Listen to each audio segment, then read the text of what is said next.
Usually, we talk with people at the precise moment when their life seems to be in order. And that was the case with TV superstar Mary Tyler Moore. Strong marriage, happy family, the good life. Almost everything you're about to hear her talk about changed shortly after our interview. I'll give you the details when it's over. In a moment, Mary Tyler Moore.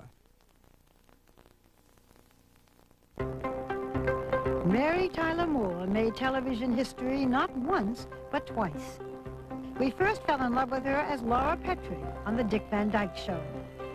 But she stole our hearts as the unsinkable Mary Richards on The Mary Tyler Moore Show. Mary was born in Brooklyn, New York in 1936. When she was 9, her parents moved to Hollywood. She began her career as a professional dancer, a passion she'd had since early childhood, but later focused her energies on acting. Mary had a succession of bit parts, but in the late 1950s, she got her first real break in the television series Richard Diamond, Private Eye. She played a switchboard operator. Of course, she didn't become a familiar face then. How could she? The audience only saw her arms and legs. But Hollywood knew that her talent was as big as her smile. And at age 23, she became a star as Laura Petrie, the domesticated wife on The Dick Van Dyke Show. In 1963, Mary married Grant Tinker, and together they formed MTM Productions. Their writers came up with the concept for a sitcom based on a television newsroom in which Mary was to star as a divorced woman making it on her own. The network hated the idea because they thought everybody would think Mary had divorced Dick Van Dyke. A compromise was struck. The character would still be over 30 and unmarried, but had just broken up with a long-time boyfriend. Thus, the ever-perky Mary Richards was born. The Mary Tyler Moore Show went on to become a television classic and won an astonishing 27 Emmys during its 7-year run. In 1981, she was nominated for an Oscar in Robert Redford's Ordinary People. Her icy portrayal of a grieving mother finally showed the depth of her talent. When we spoke to Mary in 1979, she and her second husband, Grant Tinker, were building this beautiful, spacious $2 million home in the hills of Los Angeles. This was house number 15 for the couple. They changed homes to accommodate their many children coming and going. Grant's 4 from his previous marriage, Mary's son from her earlier marriage. Mary's enormous television success was immediately apparent when entering the den. The shelves were lined with award after award. Although many of us feel we have known Mary from her work, she rarely talked about her early life or her first marriage. On that day, she did. You were 17 when you were married the first time. Yes. Most people would not even know that there was a first marriage if you didn't have the son. Yes, true. And you were, what, 18 when he was born? When he was born, right. But you were just a baby yourself then. I was. I often wish that now the situation were such that I could have another stab at motherhood, whether through a natural birth or adopting a child, because I could give so much more to that child now because I'm through looking at myself. What happened when you had him? Well, I think I was as good a mother as I could have been, but I was so wrapped up in myself, as you must be at 18, 19. You know, that's still a very precious growing period for you. And there you were with a baby. And there I was with a baby who was also demanding full attention. And I didn't get all the enjoyment out of it that I could have. I don't think I really screwed him up, and I'm grateful for that. But I think I could have gotten so much more out of it. I read in reading about you that you said you got married at 17 to get out of the house. That's part of it. Why? Well, that's such a young age. Sure Then, now. Why did you get married so young? Well, you know, I don't want to denigrate my parents because they're wonderful people, and through the years I've come to know them much better and like them a lot. But I was going through a stage at about 16, 17, 18, where I didn't like them very much, and I really wanted to be independent. I didn't want to be told what to do. And there was this young man to whom I was obviously very attractive, and I think fell in love as much as you can fall in love at that age. A lot at that age. I guess so, yes. It's hard to tell the difference. And I thought that it was right, that it was going to work. And it did. It worked for 6 years, and then it didn't. Were you married that long? I didn't know. Yes.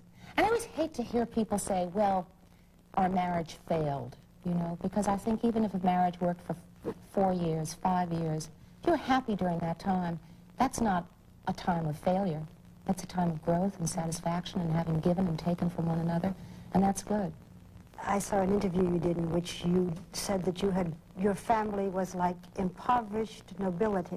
What does she mean by that? So I can know. What do you mean? You know what I mean by that is that I came from Brooklyn. I was born in Brooklyn, and when you're from Brooklyn, you're supposed to talk like you're from Brooklyn, right? You know what I mean? Well, my family had no money, but they did both major in English in college, and they taught me how to speak correctly. What did your father do? That's what I mean. My father worked for Con Edison in New York and worked here in Los Angeles for the Southern California Gas Company up So until... you came from an upper middle-class family? Middle-class? Yes, yes. We never wanted for anything. We never were hungry. There weren't a lot of luxuries, but I don't remember ever needing anything, including dancing lessons when I wanted them. Is Tyler Moore a family name, the two last names? Yeah, it was my father's mother's maiden name. Her name was Anna Tyler, and she married a man named George Moore. My father's name is George Tyler Moore, and I am the issue, Mary Tyler Moore. Lydia. You said that even if a marriage doesn't last a very long time, if it's happy, that it's a good marriage. Your marriage to Grant has lasted a very long time. How many years now? It'll be 17 in June. 17 years. We call it 17 because we were separated for about 6 weeks, 5, 6 years ago. Why? I don't know. We began to spend less time with each other. I don't mean in terms of physical time together because we didn't travel in separate directions, but that taking for granted attitude that seems to happen in most marriages at some point or another began to happen to us. We didn't recognize it. We just began to lose interest in what the other was feeling and what the other had to say. And we had many long conversations about it, not knowing quite how to rectify it, how to put it back together again. Decided that since there very definitely was still very strong feelings, that the healthy thing to do might be to just separate and see what happened, to see whether or not it just loomed an enormous need and that we would come back together, which we did, or that we would find that we were happier apart. It was a really good period, and I almost wish that everyone would have that opportunity to be able to walk away and come back together. Do you believe in total fidelity? Yes, I do. I do. It's not to say that I don't understand the desire, nor that I haven't had the desire to know somebody better, to see somebody who appears to be very exciting. What do you do if you do? Nothing. Because I know that if I acted on it, it would ruin one of the most valuable aspects of our marriage, and that is complete confidence and trust. Mary, there was an article that quoted you as saying that you had marijuana, you and Grant, and that you didn't find smoking marijuana very much different than having the martini before dinner. Is this accurate? Well, that release on the part of the magazine, either that or the wire services that picked it up, really infuriated me. I got steamed. Because what I said was that I had smoked marijuana, not that I did smoke marijuana. And I feel I do have a responsibility to a lot of young people who look to me for some kind of, if not leadership, but then some sort of trend setting. And I would not want to lead anyone to the kind of life where you are dependent on any kind of relaxation that's artificial, whether it's a martini or Librium or marijuana. I do feel that marijuana used judiciously is not any more harmful than a martini used judiciously, but I'm not for either one. We are in this new house. Yes. I heard that this is the 15th house that you and Grant have had in 17 years. Yeah. You were either a little crazy or Or a you had little driven. A little driven. Or a lot of termites, I don't know. But We have, between us, we have 5 children. And throughout our marriage, we have never known which of the 5 children who have a mother or a father besides us they would be living with. So sometimes we would buy a house and think, aha, this is our honeymoon cottage, and then one of the kids would call up and say, hey, Dad, I want to come live with you and Mary for a year. It's fine, but the house is too small, so on to a bigger house. And then the following year, he'd want to go home, but 2 more would want to come out, or Richie would want to go, my son would live with his father. And then we made a move to New York, which lasted only 6 months, and so when we came back, we had to live in a temporary house until we could buy a house that was going to be full. And it's just been a series of... You have a situation comedy here, do you know? Yes, I know it. I know. I hope nobody ever televises it. Next, Mary Tyler Moore on the difficulty of being so nice. The average person.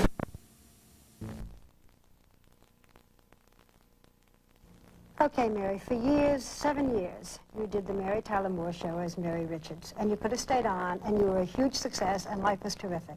Why? Why did you do it? Give up the safety. Well, I wasn't alone in deciding to end the Mary Tyler Moore Show, the half-hour show. There were a number of creative people who, as I did, felt that we had done everything within the form that we had, the lady in a television newsroom and the characters who were part of her life. And we felt that we'd met all the challenges and that it was time to go on.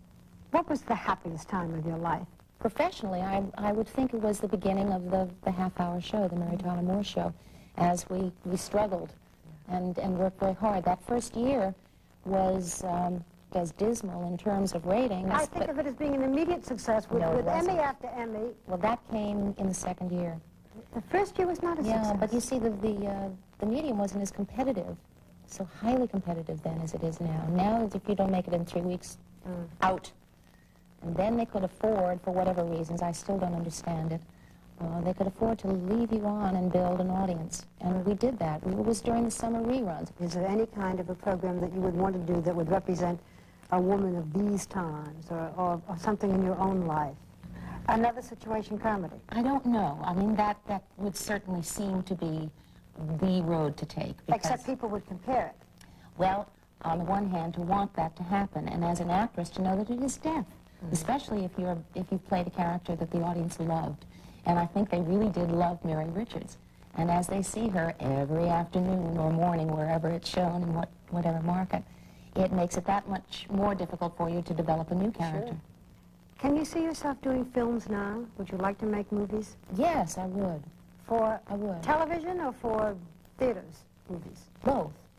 I'd like to do both. Do you think that you would be a box office attraction outside of television, or you've discussed? Oh, no, I don't think I could carry a picture. I don't think I'm a box office star at all. No, no. But I think I could do a credible job in a secondary role, and that would be wonderful. I'd love to do that. Are you naturally funny? No, I'm really not. I have a natural love of other people's senses of humor. I find that probably one of the most important aspects of a human being, to be funny, to have a great sense of humor, and I love to be around it and enjoy it. I think maybe that's why I'm a good straight woman, in essence, is that I'd like to just share in the extra light that comes off that funny person. Lucille Ball, when we interviewed her, said that she didn't think she was funny, but she had the ability. Yeah, Lucy she said, I am not by nature a funny person. She said, I do funny things, but I'm not a funny person. Well, you know, that's true. In person, she's not. She was on our show, and that was the first time we'd worked together. And I found her to be a very serious lady. There was no nonsense and not a lot of bantering. It was wonderful to watch her. But once she got in that set and started rehearsing, she was a funny, funny person. And you don't think of yourself as being funny either? No. No, but I really do think there is a difference. She's a clown, like Carol Burnett is a clown. And I'm a comedic actress, and there is a difference. One of the things that has been said about you is she's so driven. Sure I am. How? I think in a very healthy way. I think in that anybody should be driven to work in a field that is satisfying to them. You know, a field that gives something to other people, whether it's journalism or performing or nursing or medicine, whatever. You should be driven. I think work is tremendously satisfying. Could you give it up? Never. What's the best thing about yourself? What do you like the most? I think that I'm optimistic, and I find that the muscles involved in smiling are easier to use than the ones involved in frowning, you know. I am a pretty up person. What's the worst thing? That I'm also easily prone to be terribly depressed. It's not funny. Yeah. Upgoing, easygoing, but the down moods are very down. Yeah, but not manic at Yeah. all. Very easygoing. But I can worry a thing a lot. One of the criticisms about you, when people want to criticize, and you know, one of the problems with you is it's so hard to criticize, so people get mad. But when they want to be really tough, they say, she is so nice. Yeah. Is that, do you pay a price for being so nice? I guess you do. And the price you pay, I think, is not an obvious one. I think the price you pay is that you never really allow people to get very close to you. In being very nice, you're kind of keeping them at arm's length. You're never allowing them to see you blow up and really get furious, to see you at what you think is your worst. Do you have girlfriends? No, Grant is really my only intimate. What about on the show? Did you ever become really very close to anyone on the show? No, not close in the sense that you mean. Oh, very, very much attached to every single one of them. But never to the point where if I were very unhappy about something that I would burden them with it. I would go to a shrink instead. Have you? Sure. Never for long-term Freudian analysis, but just for sitting square eye to eye and saying, here's what I'm doing, here's what I feel about it, what do you think, and getting an answer. You know, I like that, and I do that every once in a while. Do you have self-doubts? Sure. Oh, yeah. Like what? Oh, Shall I help you? oh, yeah, okay. I'll let you go first, because I know that. Oh, I have self-doubts in that I'm not as well-read as I should be. I am not as actively involved in just the business of living. My life seems to zero in always on performance. You afraid you may bore somebody? No, not that I may bore somebody, but that I'm not allowing myself to be as excited by me as I could be. In 1967, you learned that you had diabetes. Mm-hmm. How much has that affected your life, and in what ways? Well, I get into trouble discussing diabetes because we do know that it can be a killer, that it can take, in most cases, years off people's lives, that it is a horrendous malfunction for children whose chemistry is changing daily to live through. I'm one of the lucky ones. Yes, I do have to take insulin by Do you injection. inject it? Yes, sure, I do. I mean, I've learned how to do it. I'm so cavalier about it now, I can practically sit here and do it without you even knowing I'm doing it. Do you live with it now without thinking about it? Or is it a part Yeah, well, it's of it? become a part of my life. I mean, in a way, it has helped me because a diabetic must exercise. That's a very important part of maintaining the blood sugar level. A diabetic must eat properly, must stay away from sugar and carbohydrates. Mm-hmm. And most of the time I do that. Most of the time. Has success given you peace of mind? Oh, no. No. No. I don't think success gives you peace of mind. It gives you a certain sense of satisfaction that you've done your job well. But no, peace of mind comes from some hard-to-define area that probably comes with aging, maturing, love of a person you live with, reassurance from that person. What do you see yourself doing in like 10 years? More of the same. More of the same. As long as the scripts are challenging and the directors are interesting and the actors are fun to be with and good at their work, I want to keep on performing. Will there, do you think, on television, where we have not had, well, let's take 20 years, where we have not had older women who stayed stars on television?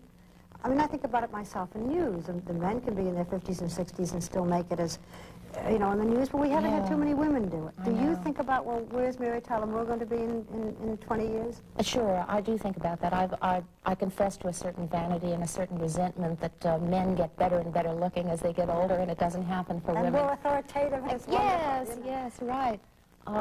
Sure, I wonder about that, but I really don't think that's going to be a problem. I think as long as the premise is a valid one, and that I can still find a way to make people laugh, that's what's going to be important. What I wanted to say is when we have the opportunity, I mean, to come in here, to see your house, and it's a chance for people to know you a little better. What would you like them to know about you? What would you like them to know you as? I think as a very hard worker, very disciplined, but also fun, loving person.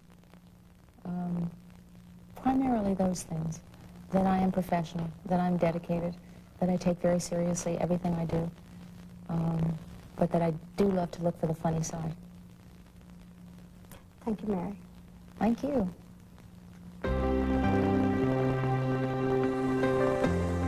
A year after our interview, Mary Tyler Moore's son, Richard Meeker Jr., died of an accidental gunshot wound. On the heels of that tragedy, she and Grant Tinker were divorced in 1981. In 1984, she committed herself to the Betty Ford Clinic due to complications from diabetes and alcoholism. But today, she lives a very contented life in New York, happily married to a doctor named Robert Levine. She is still acting, still respected, still loved by all of us who will never forget Mary Richards and Mary Tyler Moore.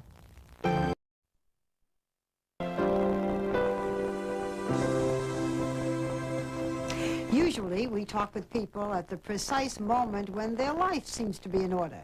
And that was the case with TV superstar Mary Tyler Moore. Strong marriage, happy family, the good life. Almost everything you're about to hear her talk about changed shortly after our interview. I'll give you the details when it's over. In a moment, Mary Tyler Moore. Mary Tyler Moore made television history not once, but twice. We first fell in love with her as Laura Petrie on The Dick Van Dyke Show. But she stole our hearts as the unsinkable Mary Richards on The Mary Tyler Moore Show. Mary was born in Brooklyn, New York in 1936. When she was 9, her parents moved to Hollywood, her own. The network hated the idea because they thought everybody would think Mary had divorced Dick Van Dyke. A compromise was struck. The character would still be over 30 and unmarried, but had just broken up with a long-time boyfriend. Thus, the ever-perky Mary Richards was born. The Mary Tyler Moore Show went on to become a television classic and won an astonishing 27 Emmys during its 7-year run. She began her career as a professional dancer, a passion she'd had since early childhood, but later focused her energies on acting. Mary had a succession of bit parts, but in the late 1950s, she got her first real break in the television series Richard Diamond, Private Eye. She played a switchboard operator. Of course, she didn't become a familiar face then. How could she? The audience only saw her arms and legs. But Hollywood knew that her talent was as big as her smile. And at age 23, she became a star as Laura Petrie, the domesticated wife on The Dick Van Dyke Show. In 1963, Mary married Grant Tinker, and together they formed MTM Productions. Their writers came up with the concept for a sitcom based on a television newsroom in which Mary was to star as a divorced woman making it on her